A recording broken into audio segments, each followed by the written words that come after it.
Neighbors would later say they trusted her without hesitation, the kind of woman who waved first, who remembered birthdays, who never raised her voice even when others did, and for years that image held steady, untouched, unquestioned, until one cold October night when flashing lights filled the quiet street, and the same woman sat in the back of a Pinigala's car with a stillness that unsettled even the officers around her. Her face calm in a way that didn't match the chaos unfolding just a few feet away.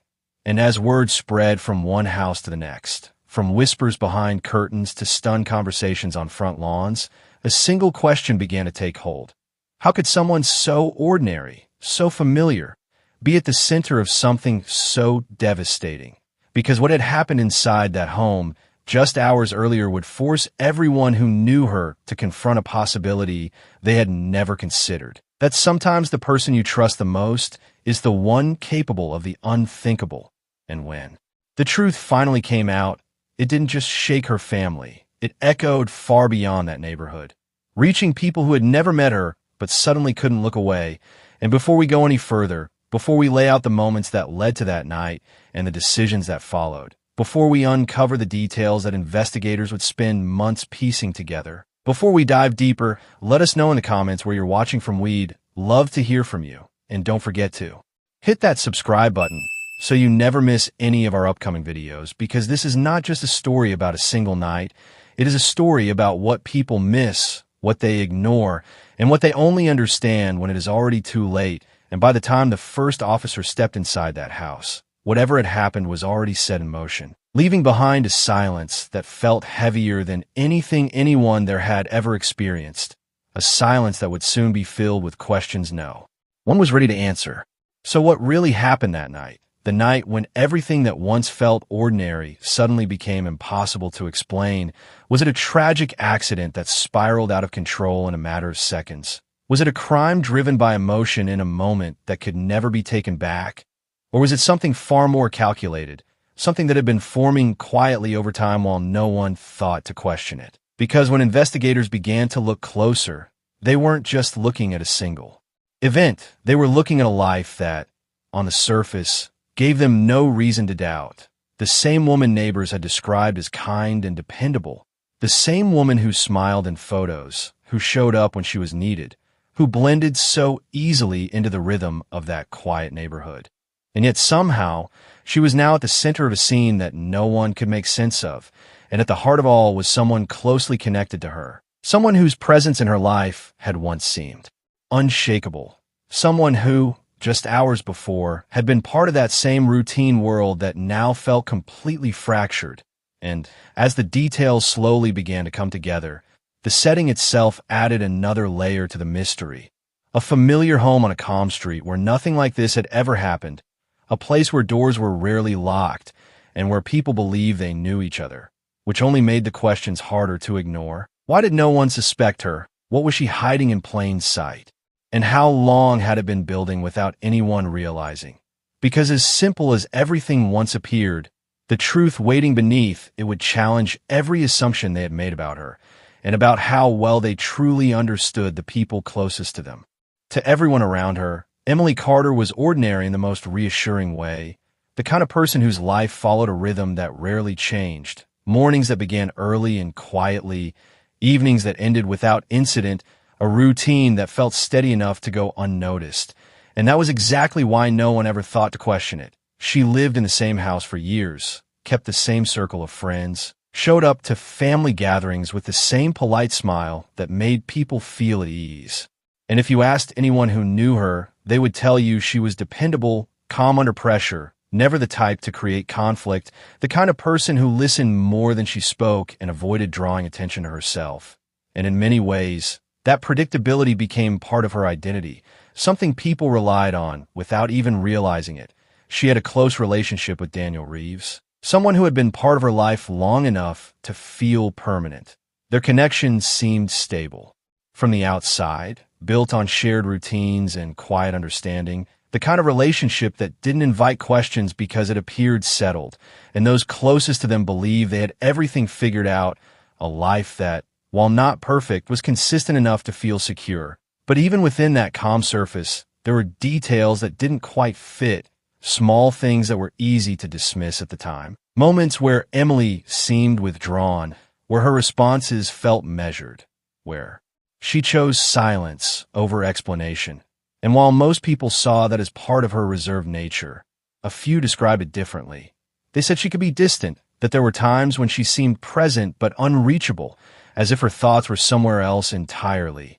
And though those observations never raised concern on their own, they lingered just enough to stand out in hindsight, because when everything later came into focus, those quiet moments began to carry more weight than anyone expected, and what once seemed like harmless personality traits started to feel like something else entirely, something no one had taken the time to understand. Behind closed doors, the picture was less certain. The routine that appeared so steady from the outside was beginning to show signs of strain, and while nothing about it seemed urgent enough to draw attention, the tension was there, subtle but persistent. Emily and Daniel had started to drift in ways that were difficult to explain.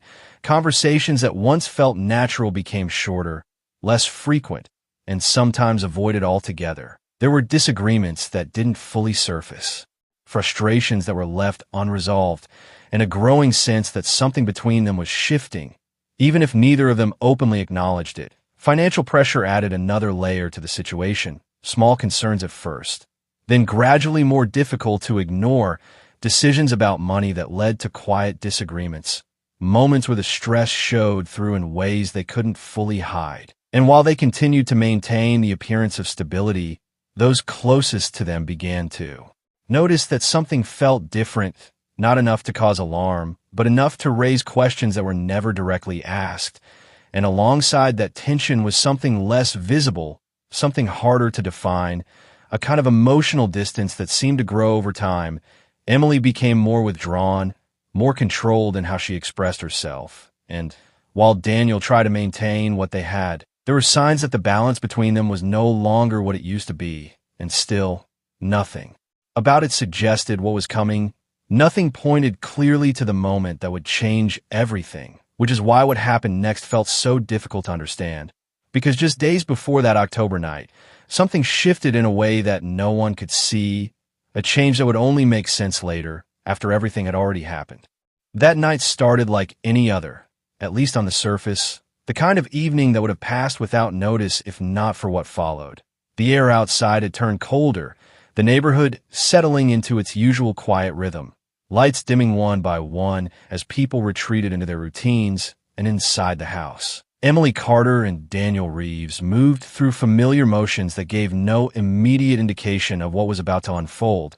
There was a normalcy to it that later made every detail feel unsettling, a routine dinner, a few quiet exchanges, the kind of small, everyday interactions that rarely leave an impression. But as the hours passed, something began to shift in ways that were subtle enough to go unnoticed in the moment, yet significant enough to stand out in hindsight. Their last known interactions carried a tension that didn't fully surface, a conversation that lingered just below the level of confrontation, words that were measured, controlled, but edged with something unresolved, and while no one else was there to hear it, investigators would later piece together fragments that suggested it wasn't as calm as it seemed. There was a pause where there shouldn't have been, a silence that stretched longer than expected. And then something else, a detail that didn't quite fit, a message sent but not answered, a call that ended abruptly, a gap in time that neither of them could fully account for. And as the night continued, those small inconsistencies began to form a pattern that would only become clear later. Because whatever happened next didn't come out of nowhere. It came from a moment that built quietly, step by step, until it reached a point that couldn't be reversed. What happened next would change everything. Not in a way that was immediately understood, but in a way that left behind fragments, pieces of a moment that no one could fully reconstruct. There was movement, sudden and uncontained, the kind that breaks through the stillness of a quiet house, a sound that interrupted the normal flow of the night, followed by another, sharper this time, then a pause that felt heavier than anything that came before it. And in that space, something irreversible took place, something that would later be described in reports and statements, but never fully captured in a way that made it easy to comprehend. Because the truth of that moment was not just in what happened, but in how quickly everything shifted from ordinary to something else entirely, something defined by confusion, by emotion, by a loss of control that left no clear line between intention and outcome. And then, just as suddenly as it began, it stopped. The movement, the noise, the tension, all of it giving way to a silence that settled over the house in a way that felt unnatural, a silence that held the weight of what had just occurred without offering any explanation. And in the hours that followed, that silence remained undisturbed, unanswered, until morning came, and with it the realization that something was no longer where it should have been. Because by the time anyone outside the house began to understand that something was wrong, one person was gone, and the question of what happened in those final moments had already become far more difficult to answer than anyone expected. When authorities arrived that morning, the quiet street no longer felt familiar, the stillness replaced by movement, voices, and the steady presence of people trying to make sense of something that didn't fit. Neighbors watched from a distance, some standing in doorways, others gathered in small groups, all of them asking the same question without saying it out loud. What could have happened inside that house? Because from the outside, nothing appeared disturbed. No signs of forced entry, no obvious indication that anything had gone wrong. And yet the absence of Daniel Reeves was impossible to ignore. It was the kind of absence that immediately raised concern, not just because he was missing, but because nothing about the situation explained why. And as officers moved through the house, taking in the details piece by piece, something began to feel off, not in a way that could be clearly defined at first, but in a way that lingered, small inconsistencies that didn't align with what they expected to find, items out of place in subtle ways, a lack of disruption where there should have been some, and the presence of silence that felt heavier than it should have. And at the center of it all was Emily Carter, the one person who should have been able to explain what had happened, the one person who had been there through it all. And yet from the very beginning, her account left more questions than answers. Her story, when she first told it, seemed simple enough. She described the night as uneventful, said that nothing unusual had occurred, that Daniel had left, that she assumed he needed space. And for a moment, that explanation was taken at face value.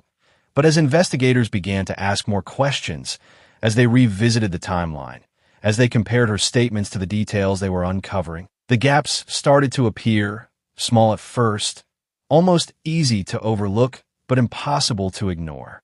Once they were seen, times that didn't quite match, sequences that shifted slightly each time she spoke, details that were added, then changed, then left out entirely. And while none of it alone proved anything, together it created a pattern that drew attention back to her in a way that hadn't been expected. And there was something else, something less tangible, but just as important, her demeanor, the way she responded, controlled, measured, almost too consistent, as if every word had been considered before it was spoken. And while some interpreted that as composure, others saw it differently. They saw it as distance, a separation between what she was saying and what she might actually know. And as the hours turned into days, that uncertainty only grew, because the more she spoke, the less clear the picture became, and the possibility that she knew more than she was sharing became harder to dismiss. Then investigators uncovered something they couldn't ignore, a piece of evidence that shifted the direction of the entire case. It wasn't just one detail, but a combination of findings that, when placed together, began to tell a different story than the one Emily had described. There were records of communication that didn't align with her timeline, messages sent at times she hadn't mentioned, gaps in activity that raised questions about where she had been and what she had been doing, and alongside that, there were physical details inside the house that suggested something had happened there, something that contradicted the idea that Daniel had simply walked away. And as these pieces came together, the focus of the investigation began to narrow, the uncertainty giving way to a more direct line of questioning, because what had once been treated as a missing person case was starting to feel like something else entirely, something that pointed back to the one person who had been there from the beginning. And in that moment, the shift was clear. The way she was seen, the way she was questioned, the role she played in the investigation, all of it changed because suddenly Emily Carter was no longer just a witness to what had happened that night. She had become something else entirely.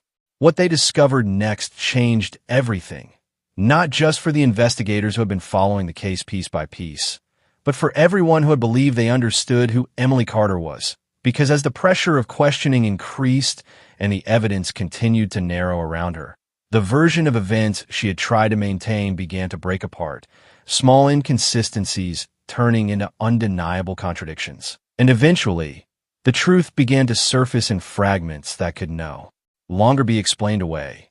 It became clear that Daniel Reeves had never left that house on his own, that the story of him walking away had been constructed to delay the inevitable, and that what happened that night was not the result of chance, but the outcome of something that had been building over time, shaped by a mix of emotion and control that had gone unnoticed until it reached a point that could not be undone. Investigators uncovered that the tension between them had escalated beyond what anyone had seen, that beneath the quiet routine there had been resentment, frustration, and a need to maintain control that had grown stronger in the days leading up to that night. And when it finally surfaced, it did so in a moment that changed everything. A moment where the line between reaction and intention became impossible to separate. And as the details came together, the full weight of what had happened settled into place. The woman no one suspected had been hiding it all along. In the courtroom, the reality of it all unfolded in a way that left little room for doubt. Each piece of evidence presented not just as isolated facts, but as part of a sequence that told a complete story, one that the jury could follow from beginning to end. And as Emily Carter sat through it, the same calm presence that had once reassured people now felt distant, almost detached from the gravity of what was being revealed. The reactions around her were harder to ignore. Daniel's family, struggling to process the loss alongside the truth of how it happened. Those who once knew Emily forced to reconcile the person they thought they understood with the actions now being laid out in detail. And when the verdict was finally delivered, the room fell into a silence that carried more weight than any words could, because it marked the moment when everything became final, when the questions that had driven the investigation were replaced with answers that no one wanted but could no longer deny. And even then, as the case came to a close, there was a lingering sense that what had happened was not just about a single moment, but about everything that had led to it, everything that had been missed, ignored, or misunderstood until it was too late to change the outcome. Even after the verdict, even after the case was laid out in full for the world to see, there were still questions that refused to settle, details that didn't align perfectly no matter how many times they were revisited. Because while the evidence proved that Emily Carter was responsible for what happened to Daniel Reeves, it didn't answer everything about how or why it unfolded the way it did. Some believed it was a moment that escalated beyond control, a situation that turned irreversible in seconds, while others saw something more deliberate, pointing to the gaps in her story, the inconsistencies that appeared early on, and the decisions she made afterward that suggested a level of awareness difficult to ignore.